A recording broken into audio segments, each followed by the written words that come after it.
السلام علیکم۔ دنیا میں کوئی بھی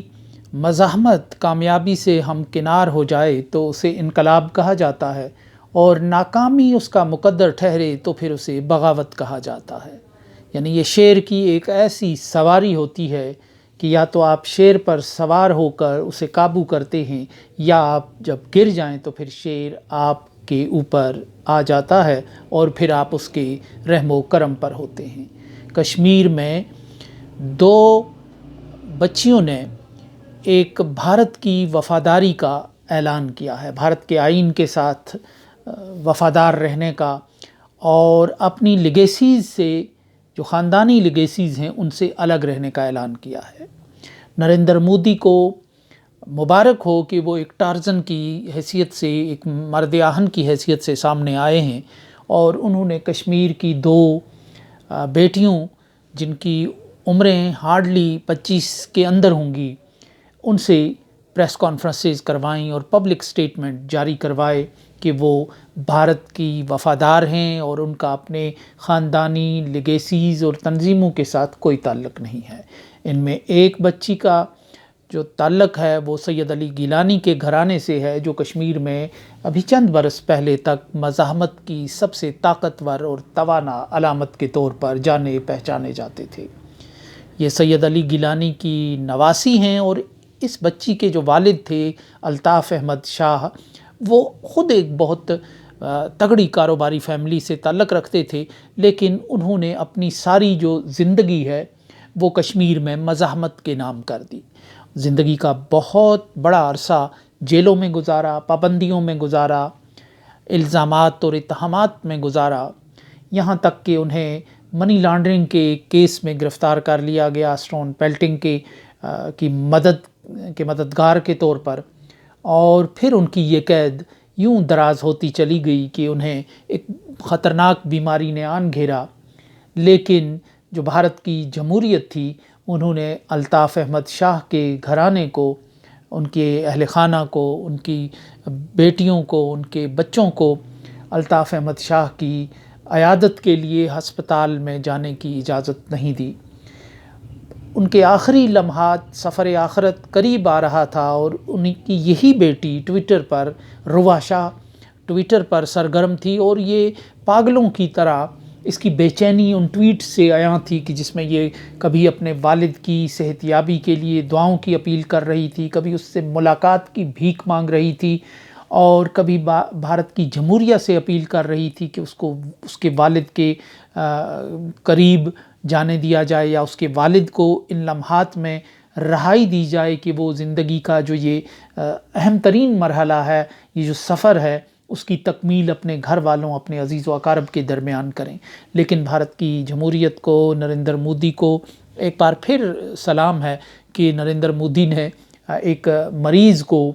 اپنے اہل خانہ کے درمیان آخری سانس لینے کا موقع نہیں دیا، اور یوں روا شاہ ٹوٹ کر بکھر گئیں۔ ان کے باپ، ان کے والد، جن سے ان کی محبت ان کے ٹویٹ سے عیاں تھی، اور ان کا دکھ، ان کا کرب اس سے عیاں تھا، وہ جیل سے باہر تو آئے، لیکن وہ تابوت کی شکل میں واپس آئے۔ روا شاہ ایک ٹویٹر پہ بھی ایکٹیو ہیں، صحافی کے طور پر بھی اپنی ایک شناخت رکھتی ہیں، لیکن ان کا جو گھرانہ ہے وہ سرتاپا کشمیر اور مزاحمت کی علامت اور نشانی ہے۔ جو دوسری بچی جس سے پریس کانفرنس کروائی گئی یا پبلک سٹیٹمنٹ دیا گیا، کیونکہ پریس کانفرنسز کا ہی اب ایک رواج چل پڑا ہے، تو وہ کشمیر کے نیلسن منڈیلا کہلائے جانے والے شبیر احمد شاہ کی صاحبزادی ہیں، جن کی والدہ بھی ڈاکٹر تھیں۔ اور شبیر احمد شاہ وہ شخصیت ہیں جو کشمیر میں اس مزاحمت کی، جس نے 1988 میں جنم لیا، اس کے مرکزی کرداروں میں شامل تھے، اور ایک دور تھا 2-4 سال تک وہ دور محیط رہا، وہ دور جس میں شبیر احمد شاہ کی مقبولیت کشمیر میں آسمان کی بلندیوں کو چھو رہی تھی، اور شبیر احمد شاہ کی زندگی کا بڑا حصہ، تقریباً ان کی 3.5 سے 4 عشرے تک ان کی جو زندگی ہے وہ مسلسل جیلوں میں گزری ہے۔ ان کا جو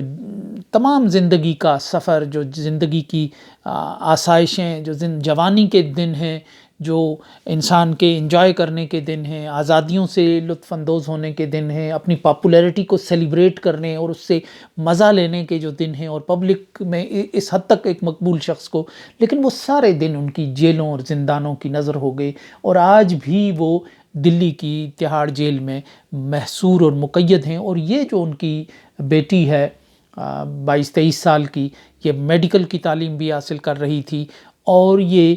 سری نگر سے دلی جاتی تھیں، جہاں وہ گھنٹوں اسے انتظار کرنا ہوتا تھا، اسے اپنی سٹڈیز کو بھی جاری رکھنا ہوتا تھا، اور میڈیکل جیسی تعلیم کے لیے جو مکمل کنسنٹریشن اور وقت جس کے لیے درکار ہوتا ہے، اس میں سے وقت نکال کے وہ جیلوں کے باہر گھنٹوں بیٹھی رہتی تھی، اور لیکن اسے مایوس لوٹا دیا جاتا تھا۔ تو اب جو ایک صورتحال بن گئی، اس میں ان 2 بچیوں سے انہوں نے پریس کانفرنس کروائی، یعنی ان کے پبلک سٹیٹمنٹ اخبارات میں شائع ہوئے کہ ہمارا جو ہے ہم بھارت کی وفادار شہری ہیں، اور الگ الگ یہ سٹیٹمنٹس جو ہیں وہ شائع ہوئے ہیں کہ ہمارا کسی تنظیم سے تعلق نہیں ہے۔ ظاہر ہے کہ جو سید علی گیلانی کی لیگیسی تھی، وہ تحریک حریت کشمیر کے نام سے ایک تنظیم تھی، جو حریت کانفرنس سید علی گیلانی گروپ کی ایک اکائی تھی، اور اسی طرح جو شبیر احمد شاہ کی جماعت ہے وہ پیپلز ڈیموکریٹک پارٹی ہے، یعنی ان دونوں گھرانوں کی جو تنظیموں کو بین کر دیا گیا، ان کے بہت سے لوگوں کو جیلوں میں ان کے ساتھ ساتھ ڈال دیا گیا، اور پھر اس کے ساتھ ساتھ ان لوگوں کی جائیدادیں بھی اگر کہیں تھیں تو وہ بھی ضبط کرنے کا سلسلہ شروع ہو گیا۔ شبیر احمد شاہ کے اپنے نام پر بھی اگر کوئی زمین جائیداد تھی، اس کو بھی قبضے میں لے لیا گیا۔ ان کی پارٹی کے نام پر جو پارٹی کے دفاتر تھے پیپلز فریڈم لیگ کے، وہ بھی قبضے میں لے لیے گئے، اور اب مزید جو ان کی جمع پونجی جو خاندانی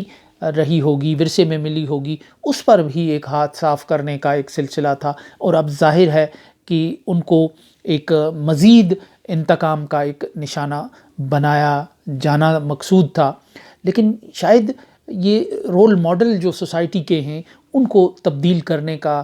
خیال آیا بھارت کے جو منصوبہ ساز ہیں، اور انہوں نے ایک نئی جنریشن جو کشمیر میں کبھی برہان وانی پیدا کرتی ہے اور کبھی منان وانی پیدا کرتی ہے، یعنی پڑھی لکھی جو کشمیر کی یوتھ ہے جو حالات سے مایوس ہو جاتی ہے، تو وہ اس راہ پہ چلتی ہے، تو اس یوتھ کا جو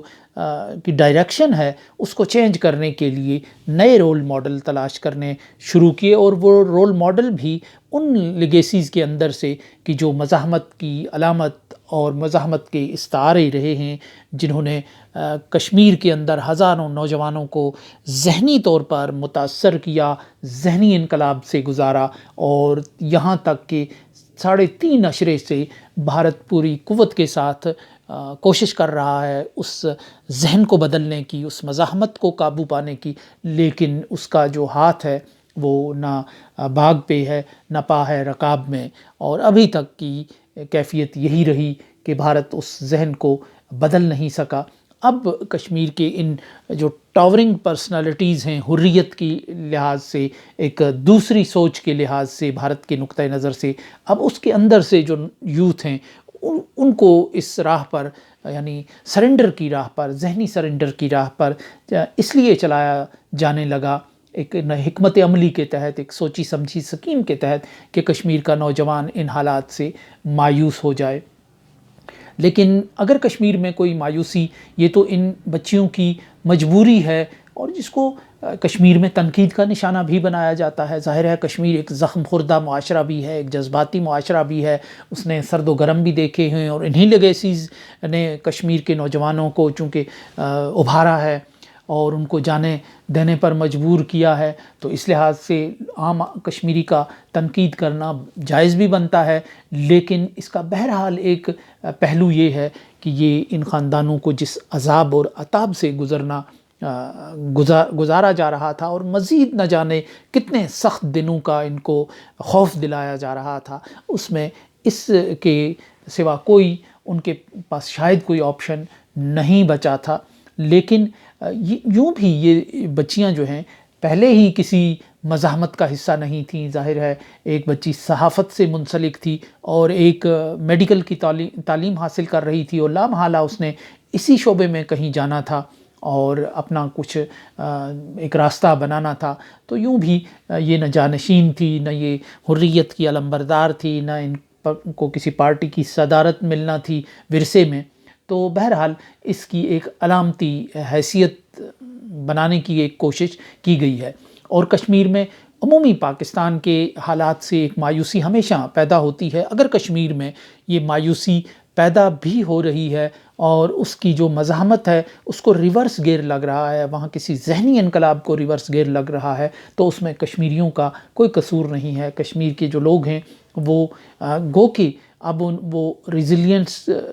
کی سطح پر آ چکے ہیں. ڈوبنا ابھرنا ڈوبنا اب یہ ان کے لیے ایک عام سی بات ہو کر رہ گئی ہے. لیکن کشمیر میں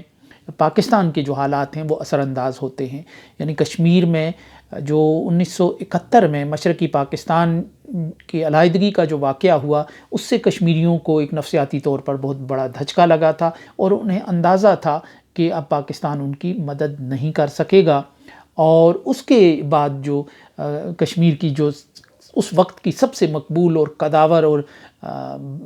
بانی اس مزاحمت کے تھے شیخ محمد عبداللہ، انہوں نے اپنی 22 سالہ مزاحمت کو ختم کر کے انہوں نے بھارت کے ساتھ ایک معاہدہ کیا تھا جسے اندرا عبداللہ ایکارڈ کہا جاتا ہے. اور وہ بالکل یعنی اس کا عکس تھا، اس کا پرتو تھا، وہ ان حالات کا نتیجہ تھا کہ جو